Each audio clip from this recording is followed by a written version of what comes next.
It was a ticking time bomb, and now it's detonated. Canada just slapped a 300% tariff on U.S. dairy imports, and the blowback is catastrophic. Over $3 billion in U.S. cheese and dairy products have been outright rejected at the border, tossed back into a crumbling domestic market that was already gasping for air. The White House, silent. The Department of Agriculture, AWOL. And as American dairy farmers dump milk in their fields and consumers unknowingly fill their carts with near-expiry products that Canada wouldn't touch, the world watches a country lose control of its own food economy. If you're done watching corrupt elites rig the system and leave you behind, subscribe now. If you want real talk, raw truth, and zero spin, this is your channel. If you're ready to fight back, hit that subscribe button and stand with us. This isn't dispute. It's a full-blown collapse. Let's be clear. This isn't some minor trade disagreement. This is a strategic body blow to the American dairy industry. And it's happening under a White House that seems more concerned with its social media reach than the livelihoods of real farmers in Wisconsin, Pennsylvania, and upstate New York.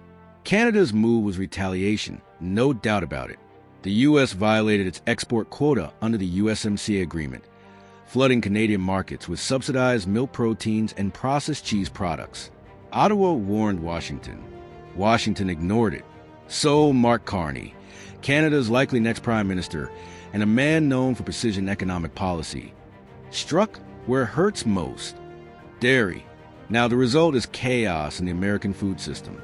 Over 200 containers of American cheese, aging, overstocked, and in some cases close to spoilage, have been turned around, rerouted into U.S. supermarkets and food service chains. They're being sold at deep discounts, creating the illusion of affordability while burying farmers and masking the rot underneath. This is no longer just a trade fight. It's a national scandal. The hidden threat in your grocery aisle. Imagine this. You walk into your local store, see a fancy pack of imported-style cheddar marked down by 60%, and toss it into your cart. You think you're getting a deal.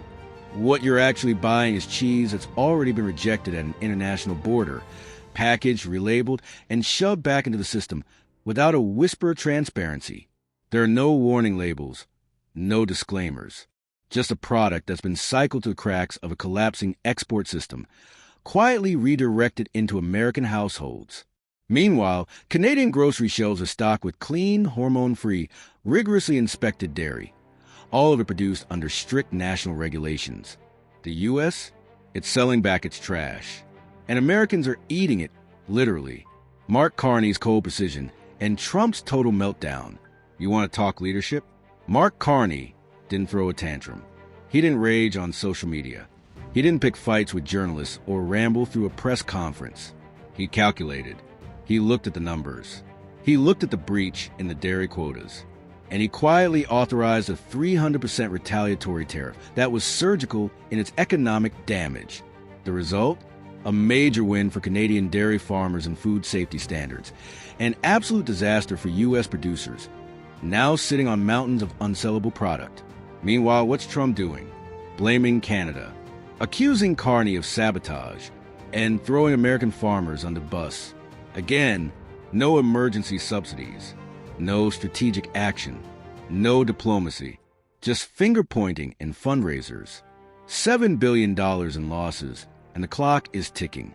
According to industry sources, the total financial damage is now pushing $7 billion, and it's accelerating. Farmers can't move product. Co-ops are losing contracts. Supply chains are snarled. Refrigeration facilities are running out of space. And worst of all, milk is being dumped en masse because there's literally no place to store it. And while consumers see lower prices at the checkout line, the damage is being done at the source, on the farms and the factories, in the families who rely on those incomes. If this continues for another 6 to 12 months, experts are warning that dozens of regional dairies will shut down permanently. And the U.S. could lose 25 to 30% of its domestic dairy production capacity. That's not a market correction. That's an extinction event. America's food trust is cracking. The ripple effects go far beyond economics.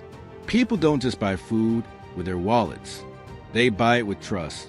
They trust that their milk is safe, their cheese is fresh, their government is protecting the supply chain. But this crisis has revealed just how fragile that trust really is. How is it possible that rejected export goods, deemed unfit or unwelcome by Canada, can just re-enter the U.S. market without oversight? How is it legal for products labeled for export to be dumped back into domestic shelves without clarity or transparency? And where is the FDA? Where is the USDA? Where is any meaningful regulation that puts public health and consumer knowledge above corporate damage control? This is more than an economic failure. It's a governance failure. Global retaliation is brewing. If you think Canada is the only country watching this, think again. The European Union, Japan, and Australia are all reportedly reviewing their dairy import protocols with the U.S., concerned about quota violations and dumping behavior. If those markets begin imposing their own retaliatory tariffs or restrictions, the U.S. dairy sector will go from injured to irreversibly crippled. The problem isn't just that exports are being blocked. The problem is that the American trade reputation is in freefall. When you flood partners with subsidized products and ignore quota systems, you don't just break rules, you break relationships. And those relationships don't recover with a campaign rally. The human cost, from barns to tables. Let's stop and talk about the human beings in this. Dairy farmers in Vermont and Wisconsin who've had to slaughter herds because they can't afford feed. Migrant workers on American farms, laid off with no notice. Moms and dads picking up food they think is safe, never knowing it was meant for export and rebranded under duress. Kids drinking milk that's been stored longer than recommended, processed faster than inspected, and rushed to shelves to avoid spoilage fines. This is more than numbers. This is real pain, inflicted not by some distant war or climate disaster, but by political arrogance and total policy failure. Where's the response? Here's the most infuriating part. The White House is still pretending everything's fine. No emergency briefing, no New Deal proposals, no international engagement, just silence and spin. The Trump administration, so eager to beat its chest over tariffs, refuses to face the consequences. And as American farmers plead for help, Trump tweets about fake news and blames Canada for cheating. It's a circus while the barn burns. It's about what happens when arrogance replaces policy, when retaliation is smarter than preparation, when allies become adversaries, and the people who grow our food are left to collapse under the weight of politics. Mark Carney didn't fire the first shot. He enforced the rules. Canada's 300% tariff wasn't a tantrum. It was a message. Honor the agreement or face the consequences. The U.S. didn't listen. Now we're facing spoiled exports, collapsing farms, poisoned trust, and global retaliation. And Trump? Still tweeting, still blaming, still silent, while the U.S. dairy industry circles a drain. The question now is not how bad will it get? America's dairy industry wasn't just a sector. It was a cultural cornerstone. For generations, the image of a thriving dairy farm was woven into the fabric of American identity. Rolling pastures, cold milk bottles on doorsteps, fourth-generation farmers waking before dawn to tend to their herds. It symbolized honesty, work ethic, and national pride. But now, that legacy is collapsing in real time under the weight of bad policy, administrative negligence, and trade retaliation. The 300% Canadian tariff didn't start this crisis. It merely exposed how fragile and corrupted the system had already become. What kind of country lets its farmers be sacrificed so a politician can crow about being tough on trade? What kind of leadership throws American cheese into the domestic market like expired junk without even a whisper warning to the people who eat it? The truth is brutal. Trust is gone. The damage is not just economic, it's moral. Farmers left behind and forced into silence. If you want to understand the depth of this disaster, talk to the people who are living it. Farmers who took out loans to expand operations based on promised export contracts. Contract that vanished overnight when Canada slammed the door shut. Co-op boards that don't know how to explain the financial black hole appearing in their budgets. Dairy owners who quietly euthanize calves this month because they can't afford to feed and don't have a stomach to watch their herd starve through winter. But you won't see them in press conferences. You won't see them paraded out at political rallies because their pain doesn't fit the photo op narrative.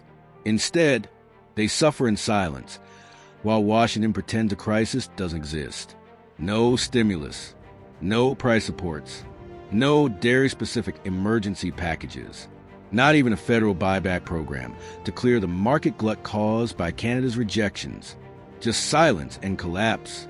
Meanwhile, Canada gets stronger. Let's make no mistake. Canada played this brilliantly. By hitting cheese and dairy, they didn't just target a U.S. export. They targeted a supply chain built on overproduction, price supports, and federal complacency. Carney's move wasn't just economic retaliation. It was a reset, a demand that the United States take responsibility for its own oversupply, its own trade violations, its own negligence. And while U.S. farmers drown in milk and unsold cheese, Canadian dairy farms are thriving. Their domestic policies ensure sustainability over scale. They have production quotas. They have quality controls. They have consumer confidence. Canada didn't slam the door out of spite. It did so out of discipline, something the United States abandoned years ago in favor of volume-driven chaos. And as a result, Canadian dairy is gaining ground in global markets, while American dairy is spoiling on warehouse shelves. Dumping isn't just milk, it's morality. Every time an American farmer dumps milk into a drainage ditch, it's more than waste. It's a moral failure of the system. That milk was supposed to nourish. It was supposed to be part of a thriving economy of shared value. Grower, processor, distributor, retailer, consumer. That milk represented work, tradition, and a belief that feeding a nation was an honorable livelihood. But now, it's sludge in the soil. Dumped because we couldn't coordinate our own trade system. Spoiled because we lied to our trading partners and betrayed our farmers. Worse, the same politicians who encouraged overproduction to serve export ambitions have gone completely silent. No apology, no accountability, no plan, just silence and waste. The consumer illusion, you're not getting a deal. Walk through any big box store today and you'll see those sales. American cheese priced 40% to 60% off. Imported style mozzarella blends. Blocks of Parmesan at half price. And shoppers think, what a deal. But what they're really buying is product that should have gone to Canada, that was rejected, and now must be moved fast before it hits expiry. Cheese that's been in transit for weeks. Milk solids that were stored at the wrong temperature. Powdered dairy mixes that no longer meet any international health standard, but somehow remain legal to sell at home. Consumers aren't just being misled, they're being endangered, because these aren't discounts. They're dumping schemes meant to amass an industry on the brink. And it's all happening with zero government oversight. America is losing the global table. The greatest irony? For decades, the United States tried to present itself as the global standard bearer for agricultural innovation, food safety, and trade discipline. We lectured the world on efficiency. We sent officials to WTO panels demanding fair access. We bragged about feeding the world. Now, we're rejected by Canada, a nation that once depended on us for dairy stability. We're being reviewed by the EU, Japan, and Australia for violations. We're dumping surplus into our own grocery stores and mislabeling rejected exports as local deals. This isn't global leadership. This is national disgrace. And if Trump and the White House don't take immediate, serious action, we'll lose not just our dairy industry, but our seat at the global trade table. No plan, no leadership, no future. So what has the Trump administration offered? Nothing. No address to the nation. No agricultural stimulus specific to dairy. No renegotiation talks with Ottawa. No consumer protection action from the FDA or USDA. Just silence and a few rage tweets blaming Canada for sabotage. But let's be honest, Canada didn't sabotage anything. They enforced the rules. It was the United States that cheated the quota system, that overproduced, and that dumped excess product into trade channels never meant to hold it. And now, we're left with the consequences, and a leader who can't admit he lost a plot. What must happen now? If there's any hope of salvaging what's left of American dairy, the response must be immediate, bold, and unapologetically farmer first. Here's what needs to happen. Emergency intervention. Federal buybacks of surplus dairy. Dumping must end today. Transparency in labeling. Rejected export products must be labeled clearly for domestic consumers. No more hiding behind price tags. USMCA accountability. Open talks with Canada to admit quota violations, rebuild trust, and recalibrate quotas to prevent overflows. Consumer protection. Immediate FDA audits of stores carrying redirected cheese and milk. Consumer safety can't be sacrificed to salvage margins. Long-term dairy reform. We need a system that balances production with demand, favors sustainability over surplus, and supports regional co-ops over export giants. Because if we don't act now, the only thing left of the American dairy industry will be memories and a bad taste. Conclusion: a nation milking itself to death. We were warned. Canada warned us. Trade partners warned us. Farmers warned us. And still, the White House ignored it.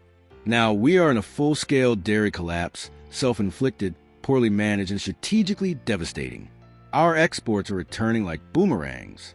Our farmers are being crushed by overproduction and political negligence. Our consumers are being lied to, and our allies are walking away. Mark Carney didn't destroy American dairy.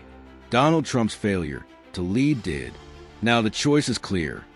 Face the truth, rebuild our trade reputation, and protect our farmers, or let this crisis consume one of the most foundational industries in American history. It's not just Wisconsin. It's not just Vermont. It's not just Pennsylvania. This dairy disaster is spreading coast to coast, and no part of the country is immune.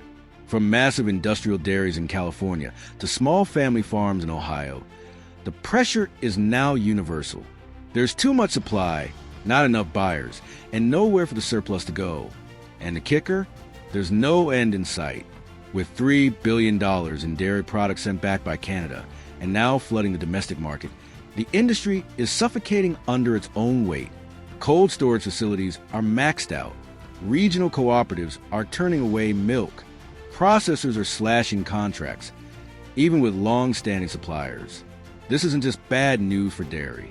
It's a warning siren for all of American agriculture. If this can happen to an industry as deeply rooted, widely consumed, and culturally iconic as dairy, it can happen to any sector. From surplus to scandal, the great mislabeling. What's happening behind the scenes is even more alarming. In a desperate attempt to keep product moving and revenue flowing, some distributors and retailers are repackaging rejected export goods and marketing them as domestic specials, farmer surplus, or family farm overflow. Let's be blunt. This is deceit. Consumers believe they're supporting local producers. They think they're getting fresh, high-quality products. But in many cases, they're getting re-imported cheese and milk proteins that were designed for international markets, stored past their intended shelf life, and rerouted to U.S. supermarkets after Canadian border rejection. Where's the transparency? Where's the oversight? Why is there no legal requirement to disclose the export status, shelf life, or rejection history of these items? Because the federal government refuses to confront the truth. This crisis is not under control, and the only way to manage it is to pretend it isn't happening. So, the food system becomes a black box, and the public becomes unknowing participants in a cover-up designed to keep profits flowing while farmers drown. A system built on overproduction, now imploding. The root of this disaster didn't begin with tariffs. For decades, U.S. dairy policy has been built on one fundamental assumption: produce more, sell more, subsidize the difference. It worked when export markets were stable, quotas were respected, and international demand kept up. But now, with Canada erecting a 300% barrier and other nations eyeing retaliatory measures, that assumption has turned into a trap. We've created a system where production outpaces demand by design, and the only way to keep it from collapsing was to dump the excess abroad. Now that outlet is closing fast, and the result is a vicious cycle.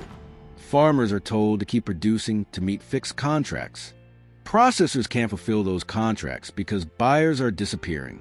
Retailers slash prices to move product. Consumers buy more, but revenue still doesn't cover costs.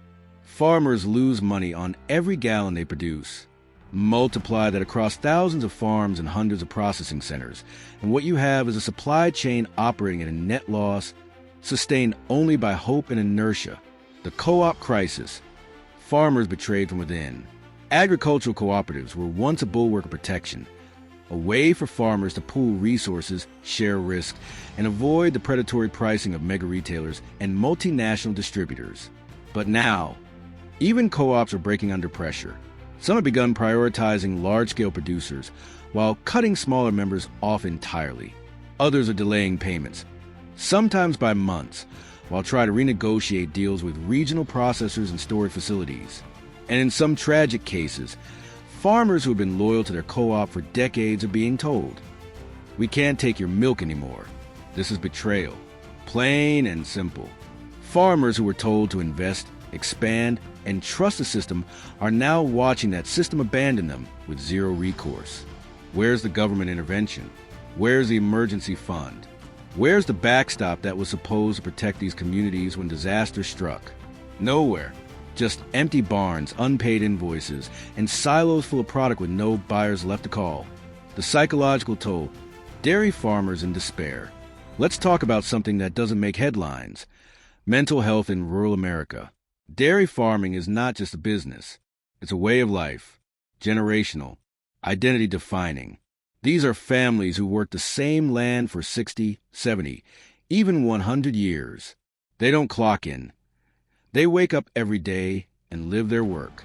So when that work becomes a source of debt, stress, and despair, when they can't pay their feed bills, when they're dumping product they poured their soul into, the emotional cost is unbearable. Suicide rates among farmers, especially dairy farmers, have been climbing for years. And this crisis is pouring gasoline on the fire. There is no clear way out, no government lifeline, no national conversation. Just isolation, exhaustion, hopelessness, and still, Washington says nothing. Consumers are the next casualties. While farmers suffer in silence, consumers are now being set up as the next victims. The illusion of choice and safety in the dairy aisle is just that, an illusion. Inconsistent labeling, product with extended or ambiguous expiration dates, pricing that reflects desperation, not quality, and worst of all, a total lack of consumer awareness about what's happening.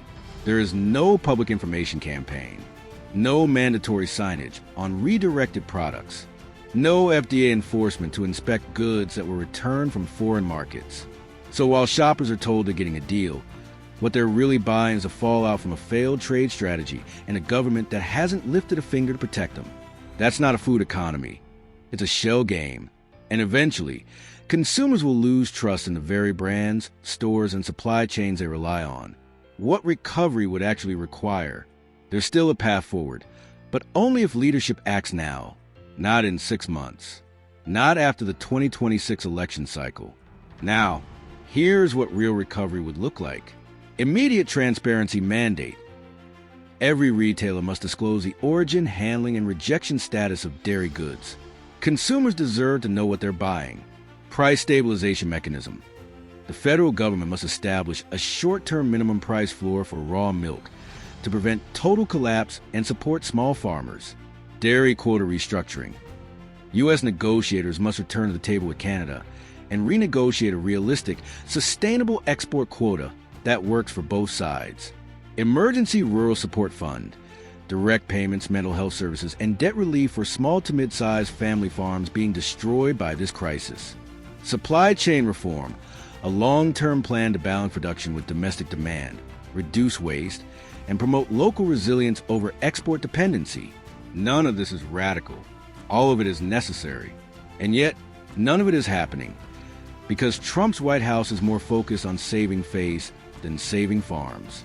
But what we're witnessing is a system-wide collapse, the death of a legacy industry, and the exposure of a government that has no plan, no voice, and no moral compass.